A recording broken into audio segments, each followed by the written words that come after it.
पिछले क्लास में हम प्रश्न नंबर 20 तक हल किए थे। आगे हम देखते हैं 21 नंबर क्वेश्चन से। तो क्वेश्चन है कि 26 मीटर लंबी एक सीढ़ी 36 तल तथा एक सीधी दीवार से लगी है। 5 मीटर प्रति सेकंड की दर से वह दीवार से दूर फिसलती है। सीढ़ी की चोटी के नीचे फिसलने का वेग निकालें जब वह 24 मीटर की ऊंचाई पर हो। तो समझो पहले प्रश्न। तो क्वेश्चन कह रहा है कि जैसे एक दीवार है, क्या है दीवार है, इस प्रकार से दीवार बना लेते हैं और ये हमारा जमीन है और इस दीवार पर एक सीढ़ी लगा हुआ है। इस प्रकार कह रहा है कि 26 मीटर लंबी एक सीढ़ी, तो सीढ़ी की लंबाई कितनी है 26 मीटर। सीढ़ी की लंबाई कितनी है 26 मीटर। तो ये रहा हमारा सीढ़ी, इसकी लंबाई कितनी है 26 मीटर। सीढ़ी 36 तल तथा सीधी दीवार से लगी है। 5 मीटर प्रति सेकंड की दर से वह दीवार से दूर फिसलती है। 5 मीटर प्रति सेकंड की दर से वह दीवार से दूर फिसलती है। यानी कि जो सीढ़ी है ना धीरे धीरे नीचे की ओर आ रहा है ना, इस तरह से फिसल रहा है। तो फिसलेगा जैसे ही तो क्या होगा, सीढ़ी ये इस तरफ नीचे की आएगा और इस तरफ ये दूर जाएगा। तो सीढ़ी के चोटी के नीचे फिसलने का वेग निकालें जब वह 24 मीटर की ऊंचाई पर हो। जब वह 24 मीटर यानी कि ऊंचाई जब कितनी हो 24 मीटर। तो मान लेते हैं शुरू में दीवार की ऊंचाई x मीटर, माना कि t समय पर दीवार की ऊंचाई x मीटर। t समय पर दीवार की ऊंचाई बराबर x मीटर। दीवार की ऊंचाई ये कितनी है x। तो यही हमसे पूछा है प्रश्न में कि दीवार पर से सीढ़ी के चोटी के नीचे फिसलने का वेग निकाल। यानी कि हमसे पूछ क्या रहा है प्रश्न में dx बटा dt। क्या पूछ रहा है dx बटा dt पूछ रहा है। और जब वह 24 मीटर की ऊंचाई पर हो, यानी कि सीढ़ी जब कितना मीटर की ऊंचाई पर हो 24 मीटर की ऊंचाई पर, और x बराबर दिया है कितना 24 मीटर। और आगे देखो प्रश्न में क्या कहा कि 5 मीटर प्रति सेकंड की दर से वह दीवार से दूर फिसलती। 5 मीटर प्रति सेकंड की दर से वह दीवार से दूर फिसलती है। दूर फिसलती है यानी कि जैसे ये सीढ़ी इस प्रकार जब नीचे जाएगा तो ये वाला जो सिरा है नीचे इसका पाद बिंदु जो है ये धीरे धीरे इधर जाएगा कि नहीं। तो जैसे ये इधर जाएगा यानी कि इसके बीच की दूरी बढ़ेगी, इसके बीच की दूरी क्या होगी बढ़ेगी। यानी कि ये किस दर से बदल रही है 5 मीटर प्रति सेकंड की दर से। तो मान लो ये x और ये y, ये x से दीवार की ऊंचाई x और इन दोनों के बीच की दूरी कितनी है y मान। त्रिभुज कुछ बना दो a b। तो कह रहा है 5 मीटर प्रति सेकंड की दर से वह दीवार से दूर फिसलती है। दूर फिसलती है दीवार से, यानी कि फिसलने की दर दिया, यानी कि dy बटा dt कितना दिया हमको प्रश्न में dy बटा dt। क्वेश्चन में कितना दिया है 5 मीटर प्रति सेकंड दे दिया।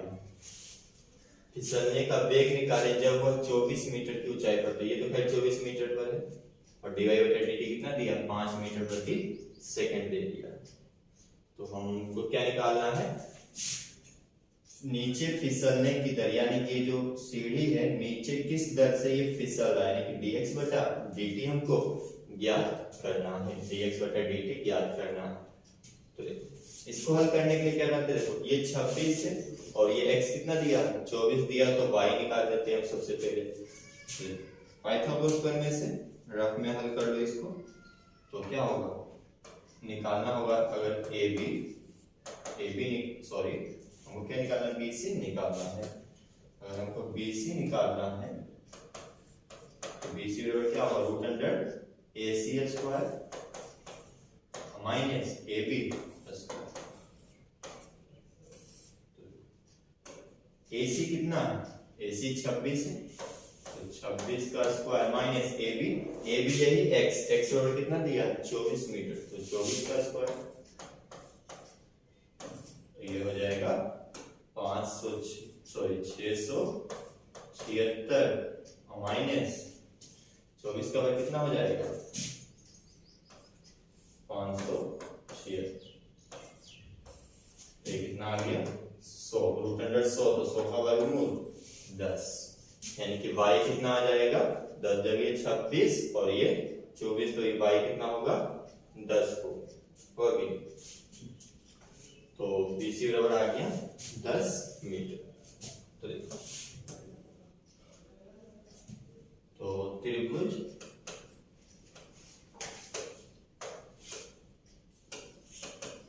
ABC में क्या होगा, x square plus y square बराबर क्या होगा, 26 का स्क्वायर। क्योंकि देखो ये जो सीढ़ी की लंबाई है ये तो हमारा कांस्टेंट है, यानी कि फिक्स है, इसका मान कभी भी नहीं बदलेगा, बदलेगा इसका मान और इसका मान, क्योंकि जैसे ये सीढ़ी फिसलेगा तो BC की लंबाई बढ़ेगी, यानी कि नीचे बढ़ेगा, ऊपर ये कम होते जाएगा, यानी कि x square plus y square बराबर 26 का। क्या बोलो, दोनों और t के सापेक्ष अवकलज, दोनों और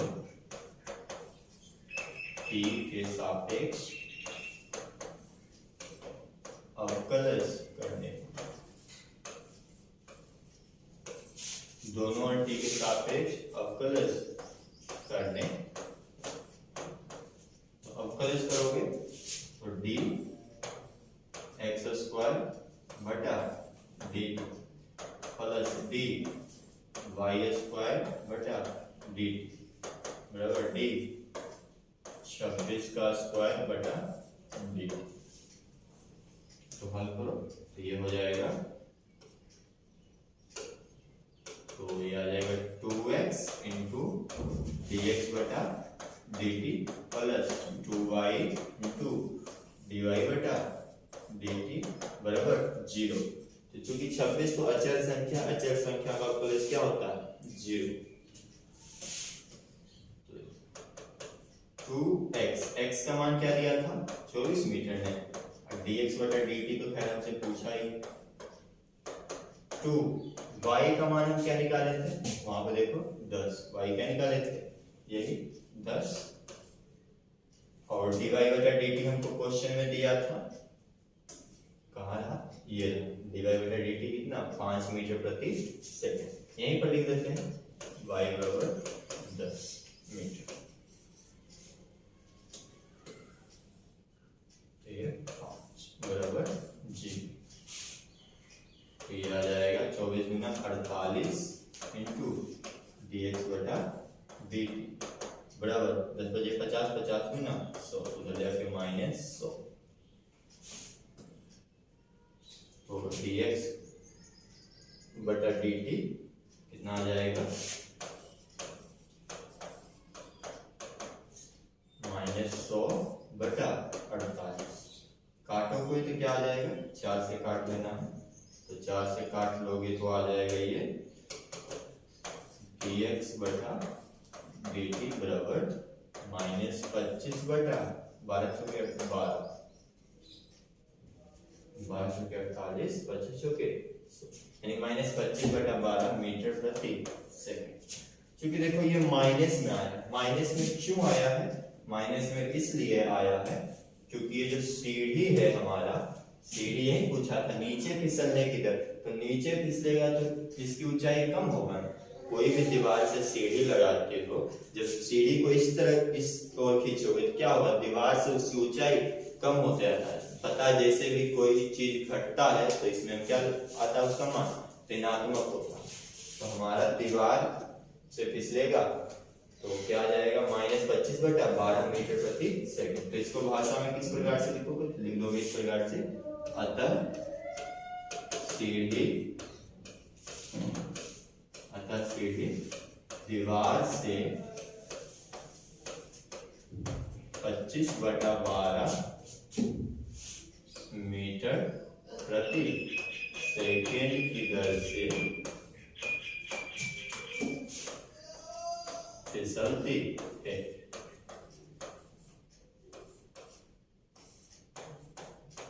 तो यही हो जाएगा हमारा आंसर 25/12 मीटर प्रति सेकेंड।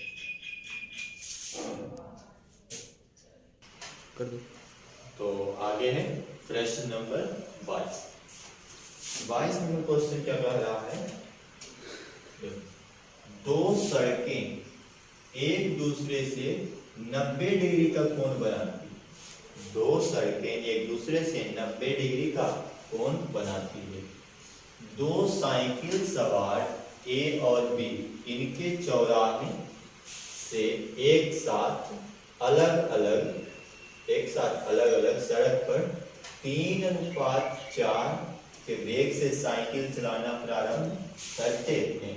उनके बीच की दूरी बदलने की दर का एक वेग के साथ अनुपात दिखा। तो क्वेश्चन समझते पहले अच्छा से कर रहा है कि दो साइकिल सवार है और दो सड़कें एक दूसरे से 90 डिग्री का कोण बनाती है। जैसे एक ये सड़क है, जैसे हमारा ये सड़क है, पहला सड़क, और दूसरा सड़क इसके साथ 90 डिग्री का कोण कैसे बनाएगी? जब दूसरा सड़क यहां से निकलेगा इस तरफ या फिर इस तरफ, तो ये हमारा दूसरा सड़क, ठीक। एक दूसरे से 90 डिग्री का कोण बनाती है। एक दूसरे कितना डिग्री कोण बनाती है? 90 डिग्री दोनों सड़क। दो साइकिल सवार ए और बी इनके चौराहे से एक साथ अलग अलग सड़क पर, यानी कि एक इधर जाता है एक इधर जाता है, चौराहा यही है ना, यहाँ पर सड़क जुड़ा हुआ है, यानी यहीं पर चौराहा होगा।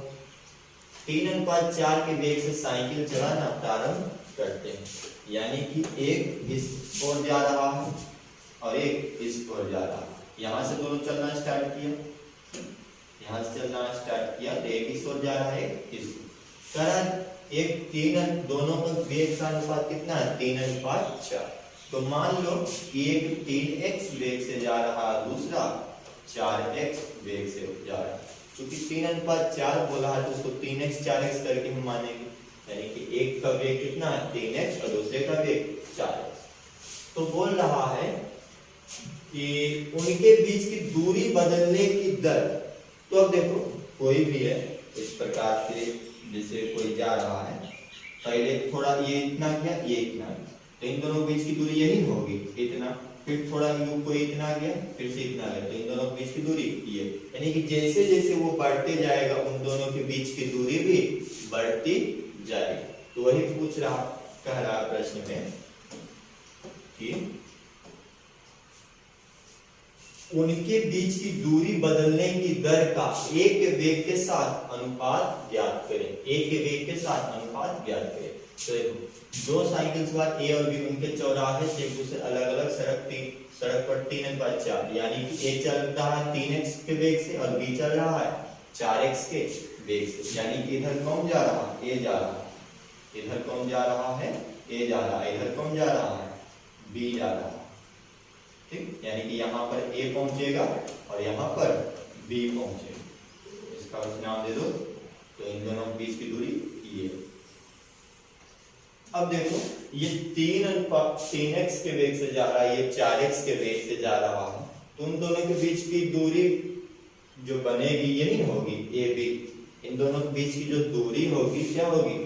ए बी होगी। तो देखो ये 3 है, ये 4 है, तो जरूर ये समकोण त्रिभुज ये कितना हो जाएगा? 5 हो जाएगा कि नहीं?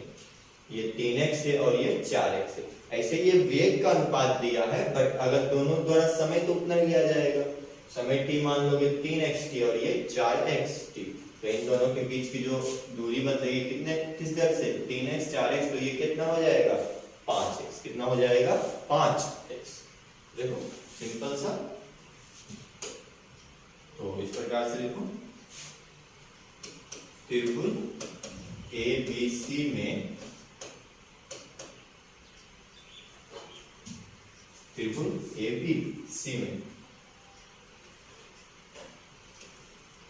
OA बराबर कितना 3x, OB बराबर 4x, तो AB कितना हो जाएगा? तो AB कैसे निकालोगे? रूट अंडर AO स्क्वायर या फिर OA प्लस OB का तो 3 का वर्ग और 4 का वर्ग, 3 का वर्ग प्लस 4 का वर्ग, तो कितना हो जाएगा? 25 का वर्गमूल 5, तो ये 3x है, कितना 3x, 3x का स्क्वायर प्लस 4x का स्क्वायर, तो ये निकल आ जाएगा इसका मान 5, यानी कि ये किस दर से दूरी बदलेगी इसकी? 5x, यानी कि ये कितना है? 5x। तो पूछ रहा है प्रश्न में उनके बीच की दूरी बदलने की दर का, तो इन दोनों के बीच दूरी बदलने की दर कौन सी है? 5x का एक वेग के साथ अनुपात ज्ञात करें, एक वेग के साथ अनुपात ज्ञात करें। ए का वेग कितना है? 3x है, तो दूरी बदलने की दर का एक वेग के साथ अनुपात, तो दूरी बदलने की दर क्या है हमारा? AB, दूरी बदलने की दर क्या है? AB, दूरी बदलने की दर AB है, और क्या बोला है प्रश्न में? उनके बीच की दूरी बदलने की दर का एक वेग के साथ अनुपात ज्ञात करें, एक वेग के साथ अनुपात ज्ञात करें। तो जिससे भी अनुपात पूछे उसको हमेशा रखते हैं नीचे, जिससे अनुपात पूछता है उसको हमेशा रखते हैं नीचे। तो एक वेग के साथ अनुपात पूछ रहा है, तो बीच की दूरी किस दर से बदल रही है? AB है, और A का वेग यानी यही ना दूरी निकलेगा, कितना? AO, ये कितना है? AB 5x, और ये कितना है? 3x, यानी कि इसलिए AB अनुपात AO बराबर कितना आएगा? 5:3, तो यही हो जाएगा हमारा आंसर। उनके बीच की जो दूरी बदलने की दर, दूरी यही बदलेगा, जैसे जैसे ये इधर जाएगा और ये इधर जाएगा, तो इनके बीच की दूरी ये बदलेगी, और A का वेग कितना है? 3x, तो ये 5x बटा 3x क्या हो जाएगा? 5:3। चाहो तो ऐसे ये हमारा वेग है, और जब ये दूरी है, तो जब इधर भी निकालोगे दूरी तो क्या हो जाएगा? 3x की, और वो हल करके लाओगे तो 5x की, फिर से समय कट जाएगा, इसलिए हम डायरेक्ट कर दिए 5:5, तो ये हो जाएगा हमारा। आगे है प्रश्न नंबर 23, कह रहा है 1.6 मीटर ऊंचाई का एक आदमी एक लैंप से जिसकी ऊंचाई जमीन से 4 मीटर है 50 मीटर प्रति मिनट की दर से दूर जा रहा है।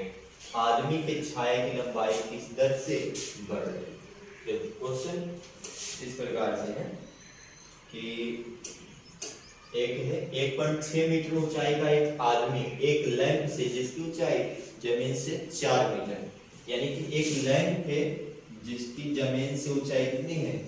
4 मीटर। जमीन से कितनी ऊंचाई है इसकी? 4 मीटर। और एक आदमी जो है 1.6 मीटर लंबा, इससे इस ओर जा रहा है, इस ओर या फिर इस ओर, किसी ओर ले सकते हो। और आदमी की ऊंचाई कितनी है? 1.6 मीटर। आदमी की ऊंचाई कितनी है? 1.6 मीटर। तो मान लो यहाँ पर है आदमी, ये क्या है? आदमी, इसकी ऊंचाई कितनी है? 1.6 मीटर। 1.6 मीटर। तो ये हमारा जमीन है, इस प्रकार से इसको इधर मिला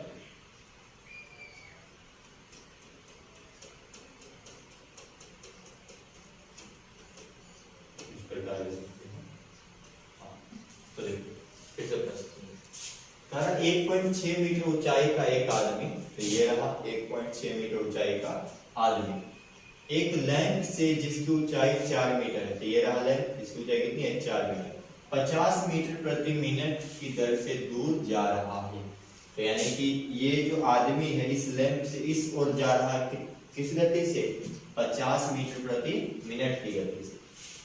आदमी की छाया की लंबाई किस दर से बढ़ रही है। तो देखो यहाँ पर कोई व्यक्ति खड़ा है और इधर कोई बिजली का लैंप है कुछ भी, या फिर पोल है, खंबा है जिस पर लाइट लगा हुआ। तो देखो इधर जब लाइट पड़ेगा तो इसका छाया किधर बनेगा, यहीं पर बनेगा नीचे, यानी कि ये व्यक्ति और व्यक्ति का ये छाया है, ये व्यक्ति और ये क्या है, व्यक्ति का छाया की लंबाई। तो वही पूछ रहा छाया की लंबाई में परिवर्तन की दर ज्ञात करें। तो उसके लिए हमको क्या करना पड़ेगा कि मान लेंगे कि शुरू में व्यक्ति t समय पर बिजली के खंभे से x मीटर की दूरी पर था और व्यक्ति के परछाई की लंबाई y मीटर। व्यक्ति के परछाई की लंबाई ये क्या होगा, व्यक्ति परछाई की लंबाई और बिजली के खंभा यानी जो भी लैंप है उसकी दूरी कितनी x। तो इसको नाम दे दो पहले a b c और यहां पर नाम दे दो p q और वो c। ठीक, तो और यहाँ पर समकोण बनेगा, यहाँ पर भी और यहाँ। तो मान लिख लेते हैं पहले भाषा में, माना कि t समय पर, माना कि t समय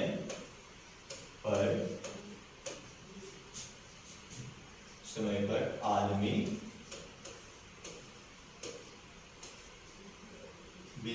आदमी लैंप से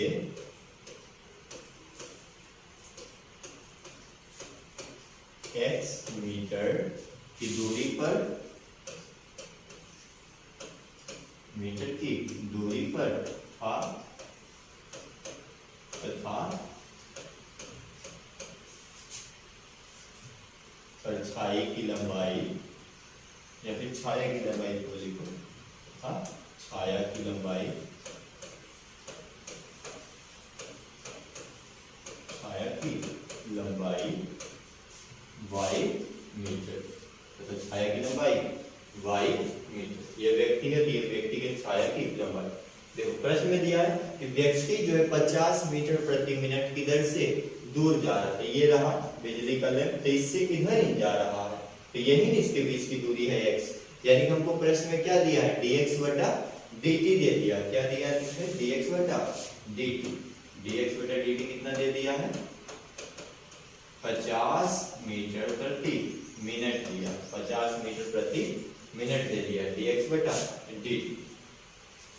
तो पूछ रहा आदमी के छाया की लंबाई किस दर से बढ़ रही है, यानी कि dy बटा dt हमसे पूछ रहा है। क्या पूछ रहा है, dy बटा dt पूछ रहा है, dy बटा dt हमसे पूछ रहा है।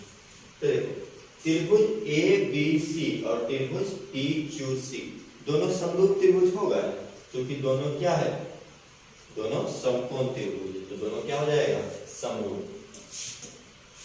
तो देखो त्रिभुज ABC समरूप त्रिभुज PQC, त्रिभुज ABC समरूप त्रिभुज PQC, यानी कि ये बड़ा वाला त्रिभुज ABC और ये छोटा वाला त्रिभुज PQC समरूप। समरूप का नियम क्या करता है कि कोई दो त्रिभुज यदि समरूप हो तो उनकी भुजाओं का अनुपात बराबर होता है, तो उनके भुजाओं का अनुपात बराबर होता है। यानी कि इस यदि बड़ा वाला त्रिभुज में यदि ये लंब लेंगे AB, तो बड़ा वाला त्रिभुज में लंब यदि AB लेते हैं तो बटा छोटा वाला त्रिभुज में कौन सा लंब होगा, PQ बटा PQ बराबर होगा। यदि इस हम बड़ा वाला त्रिभुज में लेते हैं BC, क्या लेते हैं BC, तो छोटा वाला त्रिभुज में आधार क्या होगा, QC, क्या होगा QC। एक और होगा, ये बड़ा वाला त्रिभुज का कर्ण और छोटा वाला त्रिभुज का कर्ण आपस में बराबर होगा। बट हमको यहाँ पर कर्ण का कोई जरूरत नहीं, क्योंकि कर्ण में देखो कोई मान नहीं दिया, बस मान दिया इसमें और इसमें दिया, लंब आधार में। तो इन्हीं दोनों की मदद से हम प्रश्न को हल करें। तो देखो AB बराबर कितना है, AB बराबर, AB क्या है, हमारा लैंप की ऊंचाई है, यानी कि 4 मीटर, AB बराबर 4।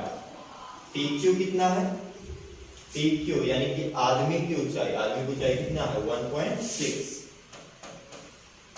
BC कितना है, डी से यानी यहां से यहां तक की लंबाई थी ये x और ये y, तो क्या हो जाएगा x प्लस y। अब QC कितना है, QC है y, तो बस इसको हल करो। तो देखो दशमलव ऊपर जाएगा तो क्या हो जाएगा 40/16 बराबर x प्लस y/y। तो काटे इसको, 8 × 40, 8 × 16 x plus y/y। Cross multiply कर देते हैं, 5y बराबर 2x प्लस 2y। तो 2y इधर आके घट जाएगा, क्या हो जाएगा 3y बराबर 2x, 3y बराबर 2x। अब दोनों और t के सापेक्ष अवकलज करो, दोनों और t के सापेक्ष अवकलज करने पर, दोनों और t के सापेक्ष अवकलज करने पर, तो दोनों और t के सापेक्ष अवकलज करते हैं तो ये इधर 3y, तो 3y, तो dy बटा dt, इधर d2x बटा dt। चलिए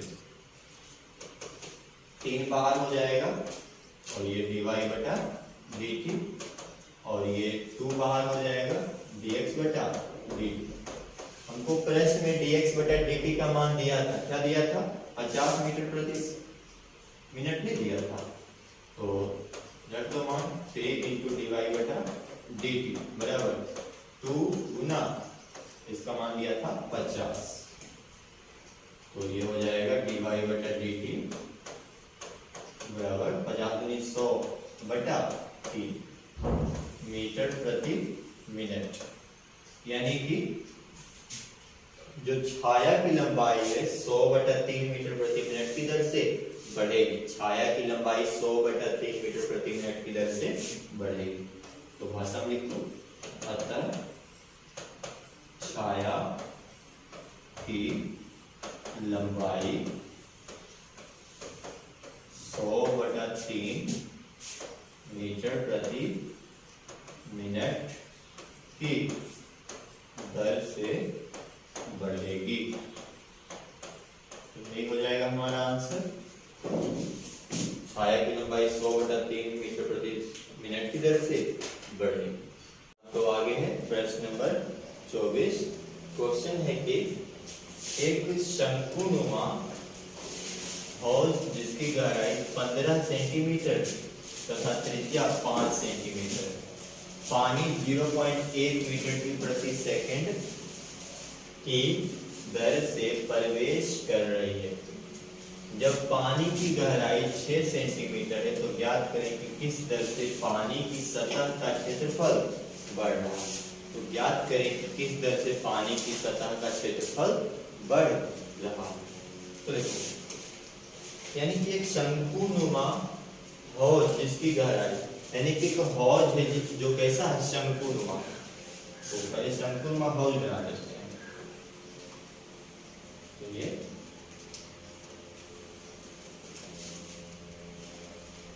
कुछ इस प्रकार से शंकुनुमा है।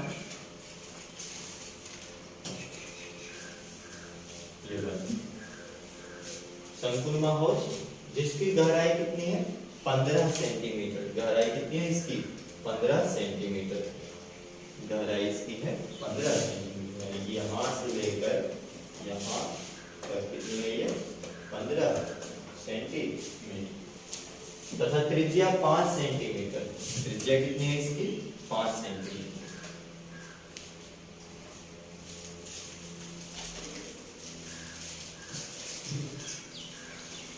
इस प्रकार से ये है पूरी 15 सेंटीमीटर और ये त्रिज्या 5 सेंटीमीटर। त्रिज्या कितनी 5 सेंटीमीटर, 5 सेंटीमीटर और ये 15 सेंटीमीटर।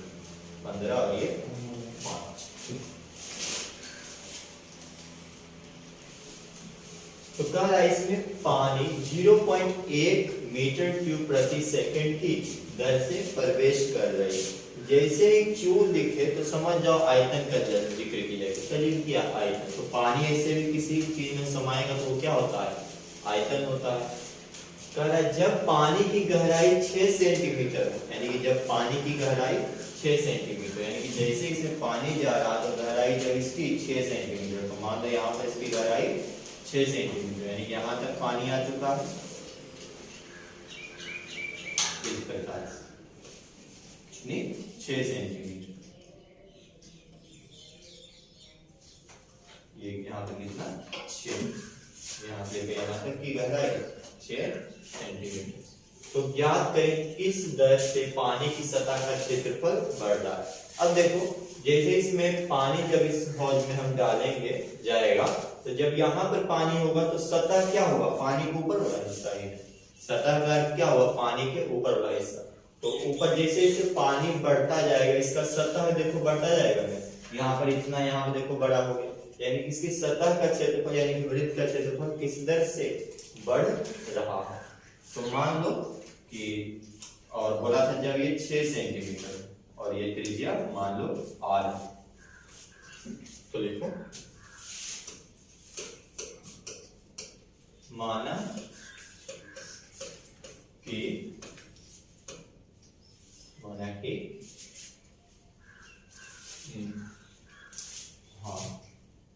हाँ शंकु की ऊंचाई, यानी कि जब पानी उसमें ज्यादा हो, शंकु की ऊंचाई h तथा त्रिज्या r, तथा त्रिज्या r, तथा त्रिज्या r, और h बराबर कितना दे दिया 6 सेंटीमीटर। h बराबर कितना दे दिया इसमें 6 सेंटीमीटर। तो देखो यहाँ पर भी समरूप त्रिभुज का रूल लगेगा। यहाँ मान लो यहाँ पर ये a और ये b और ये c, मान लो यहाँ पर बिंदु p और यहाँ पर बिंदु c। तो यहाँ पर मान लो देखो यहाँ पर कुछ कोण बनेगा हमारा, यहाँ बनेगा ये कुछ कोण, या तो यहाँ पर वही समरूप त्रिभुज का नियम लगा लो या फिर कुछ और मान के बना सकते हैं। तो यहाँ पर मान लो कोण बन रहा है अल्फा, मान लो कोण बन रहा है, देखो त्रिभुज ABC और त्रिभुज QPC, यानी ये छोटा वाला त्रिभुज और ये बड़ा वाला त्रिभुज। तो tan अल्फा, तो चाहोगे तो उस प्रकार से भी समरूप करके भी बना सकते हो, जैसे पिछला प्रश्न में हम किए थे समरूप करके, या फिर इस प्रकार से tan अल्फा बराबर क्या होता है, tan थीटा बराबर लंब बटा आधार। तो लंब छोटा त्रिभुज में क्या होगा QP बटा आधार PC, QP बटा PC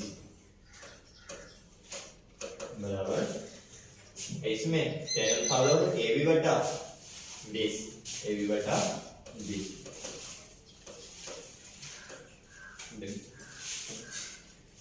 QP कितना है R, QP कितना है R, और PC क्या है, इसकी जो गहराई है कितना h न माने हैं, h अभी 6 नहीं लिख सकते हैं, h बराबर AB कितना है, AB क्या है हौज की गहराई यानी कि 15, और BC कितना है, BC AB बटा BC, सॉरी AB हमारा 5 सेंटीमीटर, AB कितना है, ये त्रिज्या 5, तो ये भी 5 बटा 15, बस लिख दी हूँ, यहाँ होगा 5 और ये 15, 5 बटा 15। R बटा H बराबर क्या हो जाएगा 1 बटा 3, यानी कि H बराबर 3R, H बराबर 3R, इसलिए H बटा 3 बराबर R बराबर क्या हो जाएगा H बटा 3 हो जाएगा, R बराबर क्या हो जाएगा H बटा 3 हो जाएगा। अब देखो और इस प्रश्न में क्या दिया हमको कि इसमें पानी 0.1 मीटर क्यूब प्रति सेकंड की दर से प्रवेश कर रही है। प्रवेश कर रही है यानी इसका आयतन यानी कि dv बटा dt कितना दे दिया 0.1 मीटर क्यूब प्रति सेकंड।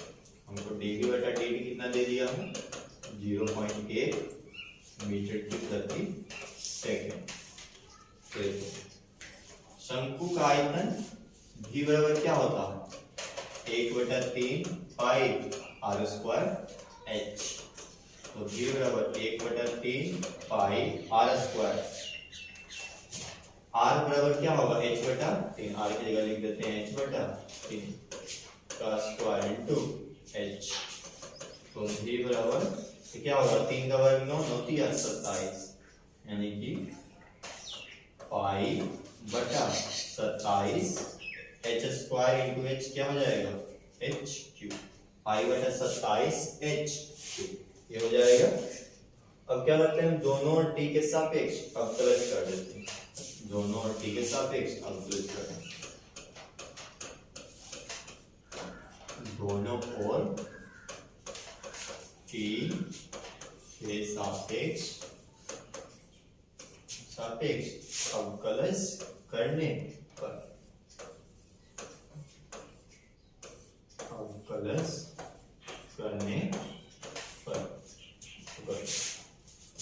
तो v है तो v का डिफरेंशिएशन dv बटा dt और इधर पाई बटा 27 अचर संख्या है तो ये तो हो जाएगा बाहर और ये d h क्यूब बटा d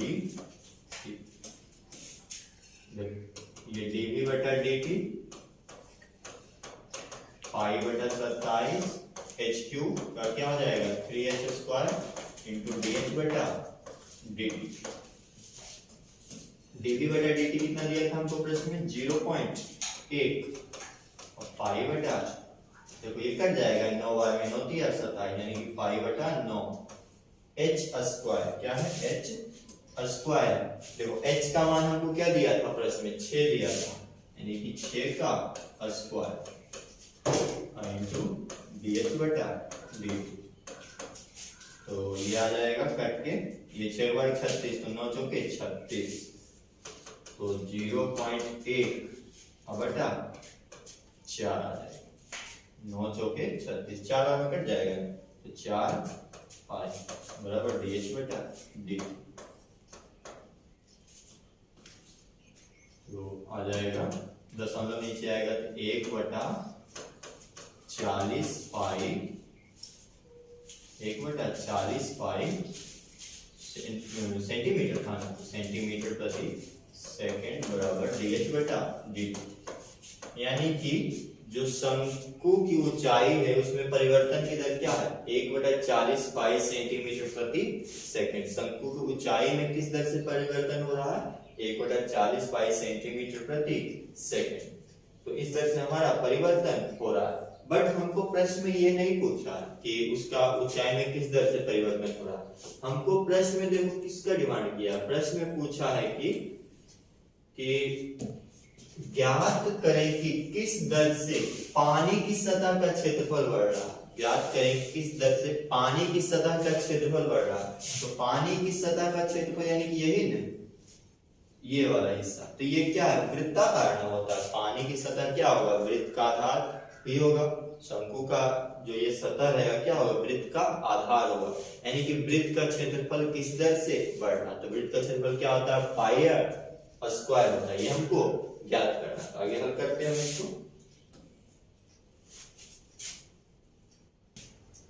तो हमसे प्रश्न में पूछा था कि पानी की सतह का क्षेत्रफल किस दर से बढ़ रहा है। तो पानी की सतह का क्षेत्रफल तो वृत्ताकार ना होगा। तो पानी की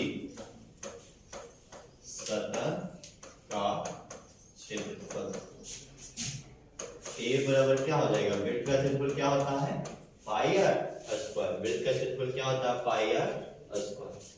A बराबर पाई r का मान क्या है r बराबर h बटा 3 होगा। r बराबर कितना निकला था h बटा 3। देखो यही कहीं पे होगा हाँ r बराबर क्या है h बटा 3। तो r की जगह हम क्या लिख देते हैं h बटा 3 लिख देते हैं। तो r की जगह क्या लिखो h बटा 3 का स्क्वायर ए बराबर क्या हो जाएगा पाई एच स्क्वायर बटा 3 का वर्ग 9। तो ये हो जाएगा इसका क्षेत्रफल। इसके क्षेत्र में परिवर्तन की दर पूछा, यानी कि हमको अवकलज करना पड़ेगा। तो दोनों और टी के सापेक्ष अवकलज करो, तो दोनों और टी के सापेक्ष अवकलज।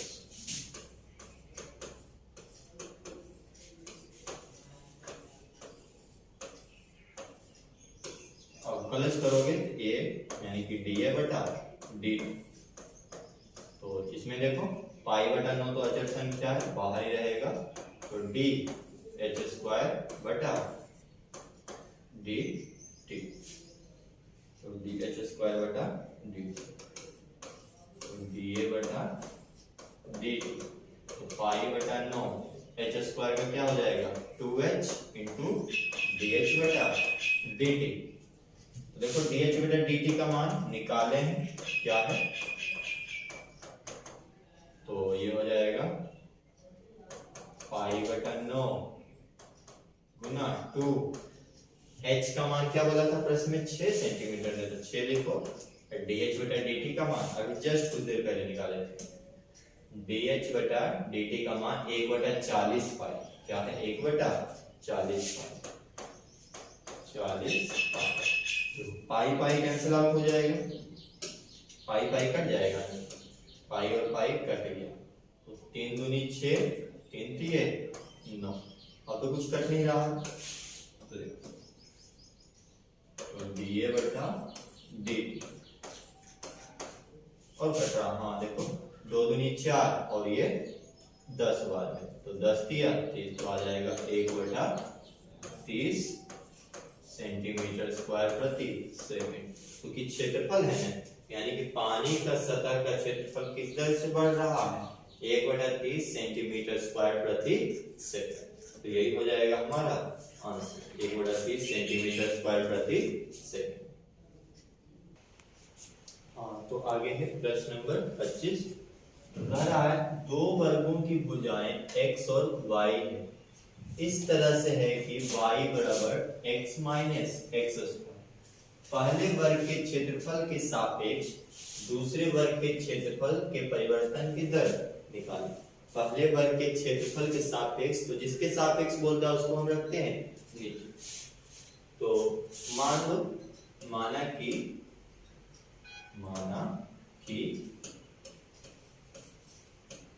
पहले वर्ग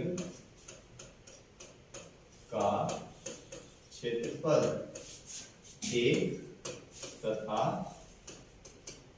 दूसरे वर्ग का क्षेत्रफल a डैश, कुछ भी मान सकते हो, वर्ग का क्षेत्रफल a डैश। तो प्रश्न में क्या बोला कि पहले वर्ग के क्षेत्रफल के सापेक्ष दूसरे वर्ग के क्षेत्रफल के परिवर्तन की दर निकालो। तो जिसके सापेक्ष बोल रहा है, यानी कि किसके सापेक्ष बोला पहले वर्ग, यानी कि डी ए नीचे आएगा ऊपर जाएगा डी ए डैश, हमको यही इसका मान निकालना है डी ए डैश बटा डी ए। क्या बोला प्रश्न में, पहले वर्ग के क्षेत्रफल के सापेक्ष दूसरे वर्ग के क्षेत्रफल के परिवर्तन की दर निकालें। सापेक्ष पहले वर्ग के बोला, तो नीचे आ जाएगा डी ए ऊपर डी ए डैश। तो देखो हमारा a बराबर कितना है, पहला वर्ग का क्षेत्रफल, तो पहले वर्ग की भुजा x, तो x स्क्वायर, a बराबर क्या हो जाएगा x स्क्वायर। इधर a बराबर a डैश बराबर क्या होगा y स्क्वायर, दूसरे वर्ग की भुजा y है, क्या हो जाएगा y स्क्वायर। तो a डैश बराबर y बराबर क्या है x माइनस एक्स स्क्वायर का क्या हो जाएगा पूरा a डैश निकालो।